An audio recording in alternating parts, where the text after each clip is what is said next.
Redmi Note 10 Pro almost ஒரு மாதம் use பண்ணதுக்கப்புறம் இந்த ஸ்மார்ட் ஃபோன் எப்படி இருக்குது அதை தான் உங்கள் கூட ஷேர் பண்ண போகிறேன். கூடவே நீங்கள் கேட்டிருந்த கொஷின்ஸ், இதில் ப்ராக்சிமிட்டி சென்சார் இருக்கா, அப்படி இருந்தால் அது ப்ராப்பராக ஒர்க் ஆகுதா, இதில் ஏன் ஆட்டோமேட்டிக் கால் ரெக்கார்டர் இல்லை, ஏன் ஷாமி எப்போவுமே கூகுள் டயலர் கொடுக்குறாங்க, டிஸ்பிளே இஷ்யூஸ் இருக்கா, டிண்ட் இஷ்யூ இருக்கா, ஃப்ளிக்கர் ஆதா ஸ்க்ரீன் அப்படின்னும் கேட்டிருந்தீங்க. கூடவே பேட்டரி ட்ரெயின் இருக்கா, ஹீட்டிங் இஷ்யூ இருக்கான்னு கேட்டிருந்தீங்க. ஸோ நீங்கள் கேட்டிருந்த எல்லா கேள்விகளுக்கான பதிலும் இதில் நான் கவர் பண்ணியிருக்கேன். ஸோ நீங்கள் Redmi Note 10 Pro பர்ச்சேஸ் பண்ணுறதா இருந்தால் வீடியோவை தவறாமல் கடைசி வரைக்கும் பாருங்கள். உங்களுடைய கேள்விக்கான எல்லா பதிலும் இதில் இருக்குது. அதோட சேனலுக்கு ஃபஸ்ட் டைம் வந்திருக்கீங்கன்னா என் பேர் வானா, இது டெக்னிக்கல் சென்னை. அனைத்து டெக் செய்திகளும் தமிழில். வீடியோவை லைக் பண்ணுங்கள், ஷேர் பண்ணுங்கள், சப்ஸ்கிரைப் பண்ணுங்கள். ஸோ Redmi Note 10 Proடைய ஃபுல் ரிவ்யூ பார்க்கறதுக்கு முன்னாடி இந்த ஸ்மார்ட் ஃபோனுடைய கம்ப்ளீட் ஸ்பெசிஃபிகேஷன் தெரிஞ்சுக்கணும்னா ஆல்ரெடி நம்ம சேனலில் அன்பாக்சிங் வீடியோ இருக்குது, நீங்கள் செக் பண்ணி பார்த்துக்கலாம். நான் கார்டு கொடுக்குறேன்.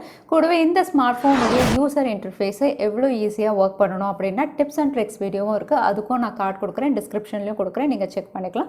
ஸோ இப்போது இந்த ஸ்மார்ட் ஃபோன் 1 மந்த் யூசேஜ்க்கு அப்புறம் என்னென்ன விஷயங்கள் வந்து இதில் பெஸ்ட்டாக இருக்குது, இதோட ப்ரோஸ் அண்ட் கான்ஸ் எல்லாமே இதில் டிஸ்கஸ் பண்ணிக்கலாம். ஸோ ஃபஸ்ட்டு Redmi Note 10 Proடைய பேசிக்ஸ் எல்லாம் டிஸ்கஸ் பண்ணிடலாம். இந்த smartphone dedicated SD card ஸ்லாட்டோட கொடுத்துருக்காங்க. ஸோ தாராளமாக 2 சிம் கார்டு அதுக்கப்புறம் SD கார்டு ஸ்லாட் போட்டு நீங்கள் எக்ஸ்டெண்ட் பண்ணிக்கலாம். கூடவே 3.5mm ஆடியோ ஜாக் இருக்க எல்லா ரெட்மி ஸ்மார்ட் ஃபோன் மாதிரி இதுலையும் IR பிளாஸ்டர் சப்போர்ட்டோட லான்ச் பண்ணியிருக்காங்க.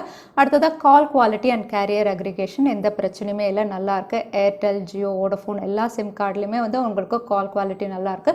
Network download speed, upload speed, வைஃபையாக இருக்கட்டும், மொபைல் டேட்டாவாக இருக்கட்டும், எல்லாமே ரொம்பவே நல்லா கொடுத்துருக்காங்க.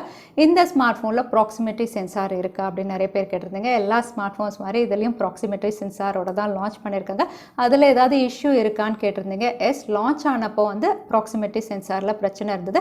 இப்போ அப்டேட்டுக்கு அப்புறம் வந்து ஷாமி அதை கரெக்ட் பண்ணியிருக்காங்க. ப்ராக்சிமிட்டி சென்சார் உங்களுக்கு பர்ஃபெக்டாக ஒர்க் ஆகுது. ஸோ ப்ராக்சிமிட்டி சென்சார் ஒர்க் ஆகுதான்னு நான் ஜஸ்ட் இந்த கால் வந்து ஆன்சர் பண்ணி காட்டுறேன், நீங்களே பார்க்கலாம். கிட்ட போகும்போது ஆஃப் ஆகுது, ஆன் ஆகுது, ஆஃப் ஆகுது, ஆன் ஆகுது. ஸோ ப்ராக்சிமிட்டி சென்சார் அப்படின்னு பார்த்தீங்கன்னா முதல்ல இஷ்யூ இருந்தது, இப்போ அப்டேட்டுக்கு அப்புறம் பர்ஃபெக்டாக ஒர்க் ஆகுது, எந்த இஷ்யூஸுமே கிடையாது. ஸோ கால் ரெக்கார்டிங் அப்படின்னு பார்த்தீங்கன்னா கால் நீங்கள் பிளேஸ் பண்ணதுக்கப்புறம் எதிரால் ரிசீவ் பண்ணும்போது கால் ரெக்கார்ட் ஆக ஆரம்பிக்கும். 2 பேருக்குமே நோட்டிஃபிகேஷன் வரும் கால் ரெக்கார்ட் ஆகுதுன்னு. இதுக்கு காரணம் அப்படின்னு பார்த்தீங்கன்னா குளோபலாக நிறைய இடங்களில் கால் ரெக்கார்டிங் அப்படிங்கிற விஷயம் வந்து அக்செப்ட் பண்ணுறதுல, எஸ்பெஷலி யூரோப் அப்படின்னு பார்த்தீங்கன்னா அங்கே ரூலே இருக்குது, கால் ரெக்கார்ட் பண்ணணும்னா 2 சைடுமே வந்து தெரியணும் அப்படின்னு. ஸோ ஷாமி வந்து குளோபலாக ஸ்மார்ட் ஃபோன் லான்ச் பண்ணும்போது ஒவ்வொரு ஊருக்கும் வந்து யூசர் இன்டர்ஃபேஸ் மாற்ற முடியாது. அதனால வந்து டிஃபால்ட்டாக வந்து கூகுள் டயலர் வந்து எல்லாத்துக்குமே கொடுத்துட்றாங்க, ஏன்னா எல்லா கண்ட்ரிஸும் இதை அக்செப்ட் பண்ணுறதுனால. ஸோ அதனால இந்த மாதிரி ஒரு ஃபீச்சர் இருக்குது. ஸோ பேசிக்ஸ் அப்படின்னு பார்த்தீங்கன்னா வந்து ஆல்மோஸ்ட் எல்லாமே நம்ம கவர் பண்ணிட்டோம். அதே பில்ட் குவாலிட்டி அண்ட் டிசைன் அப்படின்னு பார்த்தீங்கன்னா ரியர் சைடில் கிளாஸ் பேக் பேனல் கொடுத்துருக்காங்க, ஃப்ரண்ட்டில் கார்னிங் கொரில்லா கிளாஸ் 5 ப்ரொடெக்ஷனோட கொடுத்துருக்காங்க. ஃப்ரேம்ஸ் அப்படின்னு பார்த்தீங்கன்னா plastic frame. So overall build quality இந்த ப்ரைஸ் செக்மெண்ட்டுக்கு நல்லாவே கொடுத்துருக்காங்க. இன் ஹேண்ட் ஃபீல் ரொம்பவே கம்ஃபர்டபுளாக இருக்குது. இந்த ஸ்மார்ட் ஃபோன் யூஸ் பண்ணுறதுக்கு பெருசாகவும் இல்லை, கையில் வந்து யூஸ் பண்ணும்போது ரொம்பவே பர்ஃபெக்டாக இருக்குது. அதே டிசைன் அண்ட் அவுட்லுக் அப்படின்னு பார்த்தீங்கன்னா கேமரா மாடியூல் வந்து ரொம்பவே வித்தியாசமாக இவங்க கொடுத்துருக்கிறதுனால பார்க்கறதுக்கு ஒரு நியூ அவுட்லுக்கோட கொடுத்த மாதிரி இருக்குது. கூடவே கிளாஸ் பேக் பேனலோட கையில் எடுத்துகிட்டு போகும்போது வந்து ஒரு ப்ரீமியம் லுக் அப்படின்னு சொல்லலாம். So overall design, build and outlook வந்து 20K ப்ரைஸ் செக்மெண்ட்டில் one of the best smartphone அப்படின்னு சொல்கிற மாதிரி தான் கொடுத்துருக்காங்க. அதே டிஸ்பிளேல வந்து டிண்ட் இஷ்யூ இருக்கா, அதாவது அங்கங்கே வந்து red colour, green colour patches மாதிரி டிண்ட் இஷ்யூ இருக்கான்னு கேட்டிருந்தீங்க, ஃப்ளிக்கரிங் இஷ்யூ இருக்கான்னு கேட்டிருந்தீங்க. ஸோ இந்த ஸ்மார்ட் ஃபோன் உங்களுக்கு AMOLED பேனலில் லான்ச் பண்ணியிருக்காங்க. கூடவே 120 Hz refresh rate. So 120 Hz refresh rate அப்படின்னு பார்த்தீங்கன்னா ஸ்மூத்னஸ் உங்களுக்கு இந்த ப்ரைஸ் செக்மெண்ட்டுக்கு நல்லா கொடுத்துருக்காங்க. கூடவே peak brightness 1200 nits, normal indoor brightness அப்படின்னு பார்த்தீங்கன்னா 450 nits வரைக்கும் இருக்குது. ஸோ இதில் வியூவிங் ஆங்கிள், நீங்கள் யூடியூப் பார்க்குறீங்க, Netflix, Amazon prime, HD content என்ன பார்த்தாலும் கலர் வைப்ரன்சி நல்லா இருக்குது, பிரைட்டாக இருக்குது, வியூவிங் ஆங்கிள் நல்லா இருக்குது. நார்மலாக வீடியோஸ் பார்க்குறீங்க, HDR கண்டென்ட் பார்க்குறீங்க, எந்த இஷ்யூஸுமே கிடையாது. இதில் டிஸ்பிளே டிண்ட் இஷ்யூ எங்கேயுமே இல்லை, எங்கேயுமே பேச்சஸ் மாதிரி நீங்கள் பார்க்க முடியாது.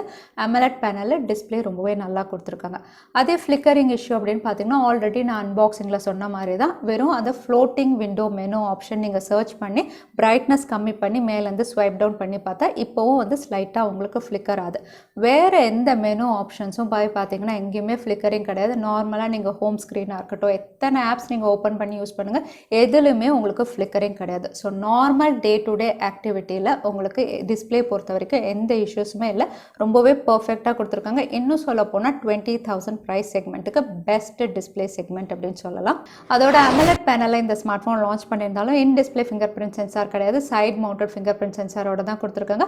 பரவாயில்ல, ஏன்னா காஸ்ட் கட்டிங் அப்படிங்கும்போது அவங்க அப்படி தான் கொடுத்தாகணும். Side mounted fingerprint sensor பர்ஃபெக்டாக ஒர்க் ஆகுது, அக்யூரேட்டாக இருக்குது, குவிக்காகவும் இருக்குது. அடுத்ததான் நிறைய பேர் கேட்டிருந்தது இதில் ஹீட்டிங் இஷ்யூ இருக்கா. ஸோ Redmi Note 10 Pro அப்படின்னு பார்த்தீங்கன்னா இந்த ஸ்மார்ட் ஃபோன் Snapdragon 732Gல இவங்க லான்ச் பண்ணியிருந்தாங்க. கூடவே வந்து MIUI 12 user interface out of the box Android 11ல கொடுத்துருக்காங்க.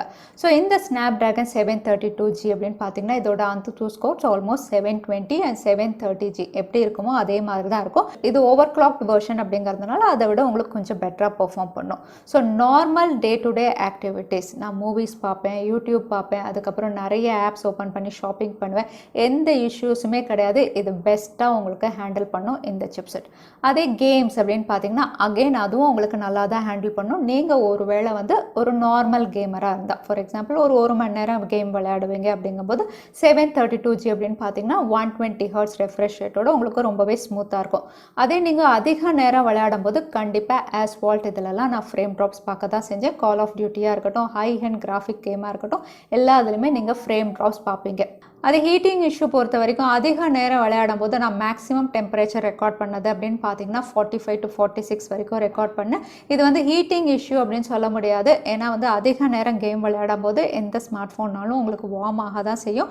மற்ற நேரம் அப்படின்னு பார்த்தீங்கன்னா வந்து இது நார்மலாக உங்களுக்கு 38, 39, 40 இந்த டெம்பரேச்சரில் தான் இருந்தது. ரொம்ப நேரம், அதாவது 1 hour 1.5 hour மேலே விளையாடும் போது வந்து கண்டிப்பாக நீங்கள் வந்து வார்ம் அதிகமாக ஃபீல் பண்ண தான் செய்வீங்க. ஸோ ஓவரால் பெர்ஃபார்மன்ஸ் அப்படின்னு பார்த்தீங்கன்னா Snapdragon 732G ஒரு நல்ல சிப்செட் தான், பெஸ்ட்டாக தான் பெர்ஃபார்ம் பண்ணும். பட் இதில் யூசர் இன்டர்ஃபேஸ் MIUI 12 அப்படின்னு பார்த்தீங்கன்னா வந்து அந்த அளவுக்கு இவங்க வந்து சிப்செட்டையும் யூசர் இன்டர்ஃபேஸையும் ஆப்டிமைஸ் பண்ணலை அப்படின்னு சொல்லலாம். ஏன்னா அப்பப்போ ஆப் கிராஷ் ஆகுது, ஆப் ஹேங் ஆகுது, கேம் விளையாடி வெளியே வந்ததுக்கப்புறம் கூட வந்து உங்களுக்கு மியூசிக் ப்ளே ஆகுது, உங்களோட க்ளோஸ் பண்ண முடியல, மல்டி டாஸ்கிங் வந்து சில டைம் ஹேங் ஆகுது, டச் இஷ்யூஸும் இருக்குது. ஸோ சின்ன சின்ன பக்ஸ் வந்து MIUI யூசர் இன்டர்ஃபேஸில் நீங்கள் எக்ஸ்பீரியன்ஸ் பண்ணுவீங்க. பெர்ஃபார்மன்ஸ் நல்லா இருந்தாலும் யூசர் இன்டர்ஃபேஸில் இந்த பக்ஸ் சரி பண்ணிட்டாங்கன்னா one of the best smartphone அப்படின்னு சொல்லலாம் இந்த ப்ரைஸ் செக்மெண்ட்டில். அதே கேமராஸ் அப்படின்னு பார்த்தீங்கன்னா ரியர் சைடில் 64 மெகா பிக்சல் பிரைமரி சென்சாரில் எடுத்த ஷார்ட்ஸ் அப்படின்னு பார்த்தீங்கன்னா வந்து கலர்ஸ் எல்லாம் ரொம்பவே நல்லா இருக்குது, டீட்டெயிலிங் ரொம்பவே நல்லா இருக்குது, போர்ட்ரேட் ஷார்ட்ஸில் எட்ஜ் டிடெக்ஷன் நல்லா இருக்குது. அதே வைட் ஆங்கிள் அப்படின்னு பார்த்தீங்கன்னா வந்து கூல் டோனில் வந்து டெப்த் ரொம்பவே நல்லா கேட்ச் பண்ணியிருக்கு அப்படின்னு சொல்லலாம். அதே ஃப்ரண்ட் கேமரா அப்படின்னு பார்த்தீங்கன்னா நார்மல் ஃபோட்டோஸை விட போர்ட்ரேட் வந்து எட்ஜ் டிடெக்ஷனோட பார்க்கறதுக்கு நல்லா இருக்குது. இவங்க 16 மெகா பிக்சல் இல்லாமல் 20, 32 கொடுத்துருந்தா இன்னுமே கொஞ்சம் ரெசல்யூஷன் நல்லா இருந்திருக்கும் நார்மல் செல்ஃபிஸ் நீங்கள் எடுக்கும்போது. அதே இதில் ஹைலைட் அப்படின்னு பார்த்தீங்கன்னா 5 மெகா பிக்சலுக்கு சூப்பர் டெலி மேக்ரோ அப்படின்னு கொடுத்துருக்காங்க. இந்த மேக்ரோ சென்சார்ஸ் அப்படின்னு பார்த்தீங்கன்னா வந்து எல்லாத்த விட டீட்டெயிலிங் வந்து ரொம்பவே பெஸ்ட்டாக இருக்குது. இதில் நீங்கள் வீடியோஸும் எடுக்கலாம். அதோட கேமரா ஃபீச்சர்ஸ் அப்படின்னு பார்த்தீங்கன்னா vlog மோட் கொடுத்துருக்காங்க, டூவல் மோட் கொடுத்துருக்காங்க, க்ளோன் மோட் கொடுத்துருக்காங்க. ஸோ நிறைய எக்ஸ்ட்ரா ஃபீச்சர்ஸும் உங்களுக்கு இதில் அவைலபிளாக இருக்குது. ஸோ இந்த ப்ரைஸ் செக்மெண்ட்டுக்கு ஒரு டீசென்ட் கேமரா அப்படின்னு சொல்லலாம்.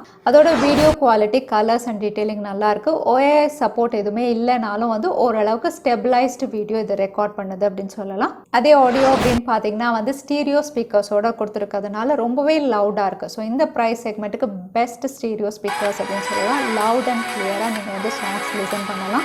அதே பேட்டரி அப்படின்னு பார்த்தீங்கன்னா 5020 mAh கூடவே 33 வாட் ஃபாஸ்ட் சார்ஜிங் கொடுத்துருக்காங்க. Normal day to day usage அப்படின்னு பார்த்தீங்கன்னா எனக்கு தாராளமாக ஒரு நாள் சார்ஜ் நின்றுச்சு நான் 120 Hz ரெஃப்ரெஷ் ரேட்டில் யூஸ் பண்ணும்போது. ஒருவேளை ஷாமி வந்து இதில் 90 Hz ரெஃப்ரெஷ் ரேட் கொடுத்துருந்தாங்கன்னா இன்னுமே வந்து 1.5 நாள் வரைக்கும் இதை யூஸ் பண்ண முடியும். பட் 120 Hz ரெஃப்ரெஷ் ரேட் அப்படிங்கிறதுனால வந்து தாராளமாக ஒரு நாள் நீங்கள் யூஸ் பண்ணலாம். 33 வாட் ஃபாஸ்ட் சார்ஜர் அப்படிங்கிறதுனால ஹாஃப் அன் ஹவரில் ஆல்மோஸ்ட் உங்களுக்கு 40 to 50% இது ரீச் ஆகிடும். அதனால எந்த இஷ்யூஸுமே இல்லை. பேட்டரி யூசேஜாக இருக்கட்டும், உங்களுக்கு ஃபாஸ்ட் சார்ஜிங் சப்போர்ட்டாக இருக்கட்டும், ரொம்பவே பெஸ்ட்டாக கொடுத்துருக்காங்க. ஸோ Redmi Note 10 Pro இந்த ப்ரைஸ் செக்மெண்ட்டுக்கு இவங்க பெஸ்ட்டாக கொடுத்துருக்குது அப்படின்னு சொல்லணும்னா வந்து இதோட outlook and design, glass back panel கொடுத்துருக்காங்க. அதோட வந்து ஒரு வித்தியாசமான கேமரா மாடல், ஹெவியாக இல்லை, கையில் ஸ்லீக்காக இருக்குது. So overall Outlook and design ஒரு ப்ரீமியம் ஃபினிஷோட கொடுத்துருக்காங்க. அடுத்ததாக டிஸ்பிளே AMOLED பேனல் கொடுத்துருக்காங்க. அதோட கலர்ஸ் அப்படின்னு பார்த்தீங்கன்னா நல்லாவே என்ஹான்ஸ் ஆயிருக்கு. 120 Hz ரெஃப்ரெஷ் ரேட்டும் கொடுத்துருக்காங்க. ஸோ டிஸ்பிளே செக்மெண்ட்டும் வந்து இந்த ப்ரைஸ் செக்மெண்ட்டுக்கு ரொம்பவே நல்லா கொடுத்துருக்காங்க. அடுத்ததாக பெர்ஃபார்மன்ஸ் அப்படின்னு பார்த்தீங்கன்னா நார்மல் டே டு டே ஆக்டிவிட்டீஸில் வந்து எந்த இஷ்யூஸுமே கிடையாது, பெஸ்ட்டாக பெர்ஃபார்ம் பண்ணும். அதே நீங்கள் ஒருவேளை கேமிங்காக தான் வாங்குறீங்க, ஹை ஹெண்ட் கேமிங் அப்படிங்கும்போது சின்ன சின்ன ஃப்ரேம் ட்ராப்ஸ் எக்ஸ்பீரியன்ஸ் பண்ணுவீங்க, ஸ்லைட்டாக உங்களுக்கு ஃபோன் வார்ம் ஆகவும் செய்யும். அடுத்ததாக பேட்ரி, அதுவும் வந்து பெஸ்ட்டாக கொடுத்துருக்காங்க. ஸோ இதில் ட்ராபேக் அப்படின்னு சொல்லணும்னா யூசர் இன்டர்ஃபேஸ் MIUI 12 வந்து இன்னும் பெட்டராக ஷாமி ஆப்டிமைஸ் பண்ணியிருந்தாங்கன்னா இந்த ப்ரைஸ் செக்மெண்ட்டுக்கு one of the best smartphone அப்படின்னு சொல்லலாம். ஸோ Redmi Note 10 Pro இந்த ஸ்மார்ட் ஃபோன் பார்த்தீங்கன்னா உங்கள் எக்ஸ்பீரியன்ஸை வந்து தவறாமல் கமெண்ட்டில் ஷேர் பண்ணுங்கள். ஏன்னா வேறு யாராவது ஸ்மார்ட் ஃபோன் பர்ச்சேஸ் பண்ணுறாங்கன்னா கமெண்ட்ஸ் பார்க்கும்போது அவங்களுக்கு யூஸ்ஃபுல்லாக இருக்கும். ஸோ இந்த வீடியோ உங்களுக்கு பிடிச்சிருந்தா மறக்காமல் லைக் பண்ணுங்கள், உங்கள் ஃப்ரெண்ட்ஸோட நிறைய ஷேர் பண்ணுங்கள். இந்த மாதிரி இன்ட்ரெஸ்டிங்கான வீடியோஸ் பார்க்கறதுக்கு தவறாமல் சேனலுக்கு சப்ஸ்கிரைப் பண்ணிக்கோங்க. உங்களை இன்னொரு வீடியோவில் பார்க்குறேன். அது வரைக்கும் ஸ்டே சேஃப், ஸ்டே ஹாப்பி.